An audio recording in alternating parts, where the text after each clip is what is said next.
नमस्कार, आप देख रहे हैं जेजी न्यूज़। किसी न किसी मुद्दे को लेकर, जनहित की किसी बात को लेकर हमेशा आपके बीच में आते रहते हैं। आज हम एक ऐसे व्यक्ति से आपको मिलवाएंगे जो आपको अक्सर लड़ता हुआ, झगड़ता हुआ, उलझता हुआ दिखाई देता है। आप भी सोच रहे होंगे ऐसे कौन से व्यक्ति की बात की जा रही है। जी, वो अपने लिए नहीं, जनहित योजनाओं के लिए, आम जन के लिए लड़ते हैं, उनकी आवाज़ बनते हैं। हमारे बीच में हैं वीरेंद्र। वीरेंद्र नाम ही ऐसा है, आम आदमी की आवाज़ बनकर आम आदमी पार्टी के साथ अपनी सेवाएं दे रहे हैं। और अब तो अगर हम बात करते हैं पंजाब की, तो पंजाब में जैसे ही आम आदमी पार्टी की सरकार बनी तो लोगों में एक उम्मीद की किरण और जगती हुई दिखाई दी। लोग भी आम आदमी पार्टी के साथ जुड़ने लगे। सिरसा से पूर्व सांसद रहे अशोक तंवर, डॉक्टर अशोक तंवर भी आज आम आदमी पार्टी के अंदर अपनी जिम्मेवारी निभा रहे हैं। तो हम बात करते हैं आपसे। आपका बहुत बहुत स्वागत है, आपका जेजी न्यूज़ में बहुत बहुत स्वागत है वीरेंद्र जी। अक्सर हम आपको, मतलब हमारी टीम भी कवर करती है, आए दिन हम कैमरे के अंदर देखते हैं, आप लड़ते झगड़ते आम जन के लिए बोलते दिखाई देते हैं। तो क्या ऐसा ही आप थोड़ा सा हमारे दर्शकों को ये पहले तो इस बारे में बताएं कि आपकी सेवाएं जो हैं उसका कितना लाभ उनको मिल पाता है। सबसे पहले तो मैं जेजी न्यूज़ का, आपका और आपकी टीम का धन्यवाद करता हूँ। जो मेरी बात आपके माध्यम से, आपके न्यूज़ चैनल के माध्यम से जनता तक जा रही है, और आपके हम आभारी हैं, सरसा के जो मीडिया के साथी उनके आभारी हैं कि जो हम चीज़ उठाते हैं आपके माध्यम से वो चीज़ जनता तक जाती है, प्रशासन तक जाती है। और आपने टाइटल दिया कि हम लड़ते झगड़ते हैं। हम लड़ते झगड़ते अपने लिए नहीं, हम लोगों के लिए लड़ते हैं, लोगों की समस्याओं के लिए लड़ते हैं। लोगों की समस्याओं को हल करवाने के लिए लड़ना हमारी मजबूरी है। तो लड़ना झगड़ना हमारा नेचर नहीं है, लोगों की समस्याएं हमें लड़ने पर मजबूर करती हैं। वीरेंद्र जी, आम आदमी पार्टी का जैसे ही पंजाब के अंदर हम कहते हैं जैसे मुख्यमंत्री बनी आपकी सरकार, आपकी पार्टी से, तो लोगों में काफ़ी उत्साह देखा गया। हरियाणा में भी चर्चाएं शुरू होगी, आम आदमी पार्टी हरियाणा में मजबूत होगी, चुनाव में, आने वाले चुनावों में उसका असर देखने को मिलेगा। लेकिन अभी जो फिलहाल ही जो चेयरमैन के चुनाव हुए हैं उसमें आपका कोई भी, कितनी मजबूती आप मानते हैं कि उस चेयरमैन चुनावों के अंदर या उस दौर में आपको कितनी मजबूती यहाँ से मिली है? पंजाब का चुनाव दिल्ली मॉडल को लेकर लड़ा गया था। दिल्ली के अंदर जो बदलाव आया है, पंजाब की जनता ने उसको स्वीकार किया था। पंजाब के चुनाव जीतने के बाद हरियाणा की जनता के अंदर भी एक उम्मीद जागी कि जिस प्रकार पंजाब में स्थापित परंपरागत पार्टियों को जनता ने उखाड़ा है, हरियाणा से भी जो सत्तारूढ़ लोग हैं, जो राजघराने, उनको उखाड़ा जा सकता है। और इसी उम्मीद से बहुत से लोग आम आदमी पार्टी में तेज़ी से आने लगे, और आम आदमी पार्टी का लगातार ग्राफ पंजाब के बाद बढ़ रहा था। उसके बाद ये नगर परिषद के चुनाव होते हैं। आम आदमी पार्टी ने अपनी एक मजबूत उपस्थिति हरियाणा के अंदर दर्ज कराई है। तकरीबन 11% वोट लेकर, वोटों के प्रतिशत के हिसाब से हम दूसरे नंबर पर रहे हैं। भारतीय जनता पार्टी को 26% वोट मिले थे, उसके बाद आम आदमी पार्टी को 11% के आसपास वोट आए हैं। 5 जगहों पर हम दूसरे नंबर पर रहे हैं। एक नगर चेयरमैन का चुनाव हम जीते हैं, और तकरीबन 32 नगर पार्षद हरियाणा के अंदर जीते हैं। रतिया विधानसभा के अंदर 2 हमारे नगर पार्षद ने जीत दर्ज की है। और पहले ही चुनाव के अंदर जनता का अपार समर्थन, प्यार हमें मिला है, और इससे हमें उम्मीद जागी है कि हरियाणा की राजनीति को बदला जा सकता है, और 24 के अंदर एक मजबूत विकल्प के रूप में आम आदमी पार्टी अपनी उपस्थिति दर्ज करवाएगी और हरियाणा की राजनीति को बदलने का काम करेगी। आपने ग्राफ की बात कही, आपने परसेंटेज रेशो की बात कही कि हमारा जो है मतदाता, जो हमारे को मतदाता का जो मत मिला है, हमारा ग्राफ बढ़ा है। तो अब सरपंच के जो चुनाव हैं वो भी अब जो है घोषणा कर दी गई हैं, वो भी जब जो है चरणों में होने हैं, तो उसमें आप कितना मजबूत मानते हैं? क्या पार्टी अपने सिंबल पे लड़ेगी? उसमें कितना मजबूत समझते हैं अपने आप को? शहरी और ग्रामीण क्षेत्र दोनों के अंदर आम आदमी पार्टी के जो लोगों के अंदर भावना है वो समान है। जिस प्रकार एक मजबूत उपस्थिति हमने शहरी क्षेत्र में दर्ज की है, अब ग्रामीण क्षेत्र के अंदर ग्राम पंचायत के चुनाव होंगे, आम आदमी पार्टी सिंबल पर चुनाव लड़ेगी। ग्राम जनता को एक विकल्प देगी बदलाव का, और पूरी मजबूती के साथ आम आदमी पार्टी हरियाणा में होने वाले ग्राम पंचायत के चुनावों में भागीदारी करेगी। और जो लोकतंत्र की सबसे छोटी इकाई है ग्राम पंचायत, जनता में जाकर उसको बदलने का काम आम आदमी पार्टी करेगी। तो क्या अपने पार्टी सिंबल पे चुनाव लड़ेंगे, सरपंच भी और जिला परिषद की अगर बात करते हैं? पार्टी इन चीज़ों को लेकर मंथन कर रही है और ब्लॉक समिति जिला परिषद के चुनाव अपने निशान पर लड़ेगी, आम आदमी पार्टी झाड़ू के निशान पर लड़ेगी। और जो ग्राम पंचायत सरपंच का चुनाव है वो एक भाईचारे का चुनाव होता है। पार्टी इन चीज़ों को लेकर मंथन कर रही है और उस पर जल्दी फैसला किया जाएगा कि इसको चुनाव पर लड़ा जाए या व्यक्तिगत स्तर पर समर्थित उम्मीदवारों से लड़ा जाए। आम आदमी की आप आवाज़ बनते हैं, जनहित योजनाएं जो हैं या जनहित जो कार्य हैं उनके लिए आप जो है प्रशासनिक अधिकारियों से, सरकार के मंत्रियों से आप जो है उनकी मांग आमजन की पहुंचाने का काम करते हैं।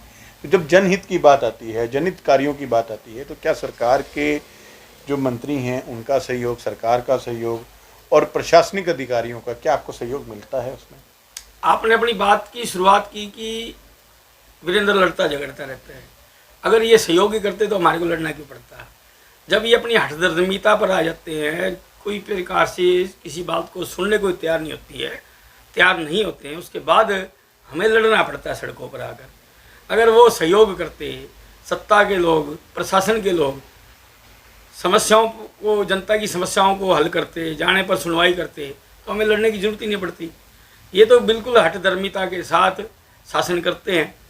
अब छोटी सी बात थी, सरसा के विकास के लिए करोड़ों रुपया आया था, तो हमने देखा कि इसके अंदर भारी गड़बड़ियाँ हो रही हैं। हमने ज्ञापन दिया, प्रशासन को मांग पत्र दिया, उनके संज्ञान में लाया कि इन चीज़ों को रोकने के लिए एक सूचना के बोर्ड लगाए जाए ताकि लोगों को पता लगे कि हमारे क्षेत्र में क्या काम हो रहा है, कितनी राशि उसके लिए आवंटित हुई है और क्या उसका गारंटी वगैरह चीज़ें वो लोगों के अपने आप संज्ञान ले लेंगे कमियाँ आएंगी तो।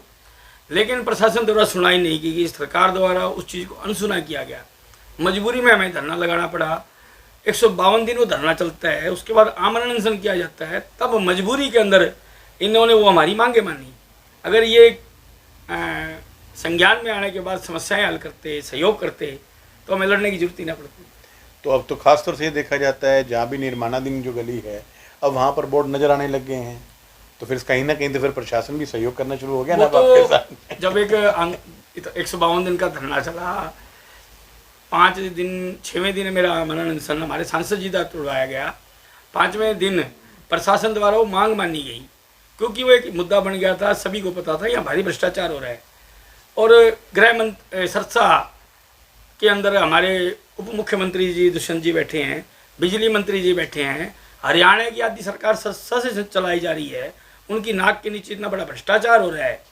तो कहीं ना कहीं ये दुष्यंत जी की ईमानदारी पर प्रश्न चिन्ह लग रहा था, हमारे बिजली मंत्री की ईमानदारी पर प्रश्न चिन्ह लग रहा था, हमारी खट्टर सरकार जो कहती कि ईमानदार है उनकी ईमानदारी पर सीधा प्रश्न चिन्ह था जो हमने लगा दिया था।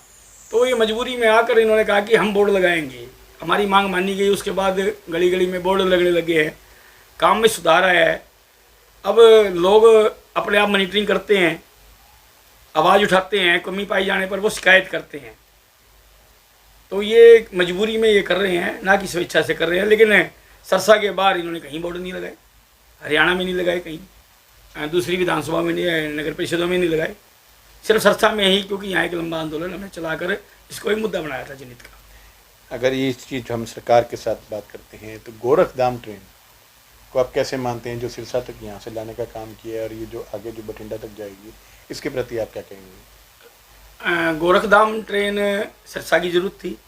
हमारी सांसद सुनीता दुग्गल जी ने इस मांग को लगातार उठाया, हम उनके आभारी हैं। जो अच्छा काम होगा उसकी हम प्रशंसा करेंगे और जो काम नहीं होगा उसके खिलाफ लड़ाई भी लड़ेंगे।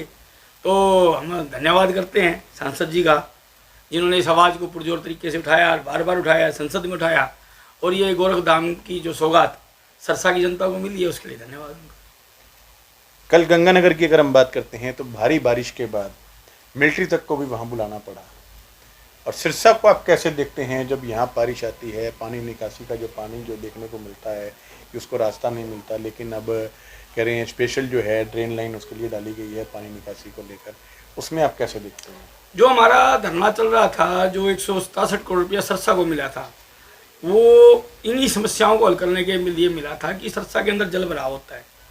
सरसा की जो भौगोलिक पृष्ठभूमि है वो इस प्रकार की है कि बारिश थोड़ी सी हो जाए तो ये जल भराव हो जाता है।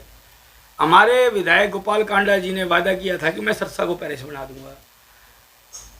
उनको विधायक जनता ने इसीलिए बनाया था कि वो समस्याओं को हल करेंगे, लेकिन उसके अंदर जब भारी भ्रष्टाचार हो रहा था, जल निकासी के लिए जो पाइपलाइनें डाली जा रही थी उसमें भारी भ्रष्टाचार था, जो गलियां बनाई जा रही थी उसमें भारी भ्रष्टाचार था, उसी के खिलाफ तो हमने वो आवाज़ उठाई, वो आंदोलन किया, वो धरना लगाया। अब गलियों के अंदर बोर्ड तो लग रहे हैं, लेकिन जो इन्होंने पीछे काम किए हैं, जब सरसा के अंदर बारिश आएगी तो उस चीज़ें स्पष्ट हो जाएंगी।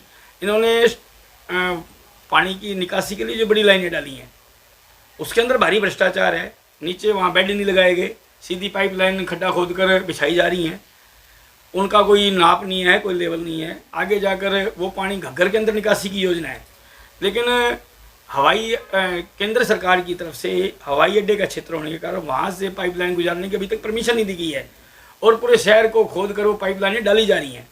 तो ये भविष्य के अंदर आने वाले समय में पता लगेगा कि किस प्रकार से इन्होंने विकास कार्य किया है।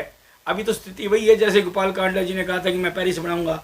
सरसा के अंदर आज बारिश आ जाए 2-3 घंटे, सरसा वैसे पेरिस बन जाएगा, क्योंकि पेरिस के अंदर एक शहर है, वहाँ पर सड़कें नहीं है, नदियाँ ही हैं, तो ये नदियों का शहर उन्होंने कहा था बनाऊंगा तो बन जाएगा। वो दिखता भी है थोड़ी सी बारिश में, 2 घंटे की बारिश के अंदर उनका विकास दिख जाता है, वो हर घर के अंदर भी पहुँच जाता है बारिश के रूप में, घर घर में पहुँच रहा है, घर घर में 2 घंटे में हर घर में पहुँच जाता है। तो जनता का क्या सहयोग मिल रहा है आपको? जनता आम आदमी पार्टी के साथ है, जनता हमारे साथ है। हम जो भी मुद्दा उठाते हैं जनता को उसका नैतिक समर्थन मिलता है। उनके नैतिक समर्थन के मिलने के बाद ही तो ये मजबूर होते हैं उन चीज़ों को मानने के लिए। चलो, जेजी न्यूज़ परिवार की ओर से आपको खास तौर से आपकी पार्टी को जिस तरह से सहयोग मिल रहा है वो मिलता रहे, और आम आदमी की आवाज़ मजबूती से आप उठाते रहें और उन मुद्दों को लेकर आप उन्हें पूरा भी करवाते रहें। ऐसा हम आपसे जो है, पूरा जनता भी आपसे इस चीज़ के लिए आप पे नजरें टिकाए बैठी हैं। तो यूं ही हमारे साथ जुड़े रहें, देखते रहें जेजी न्यूज़, और तमाम मुद्दों को लेकर आपके बीच में यूं ही पहुंचते रहेंगे। नमस्कार।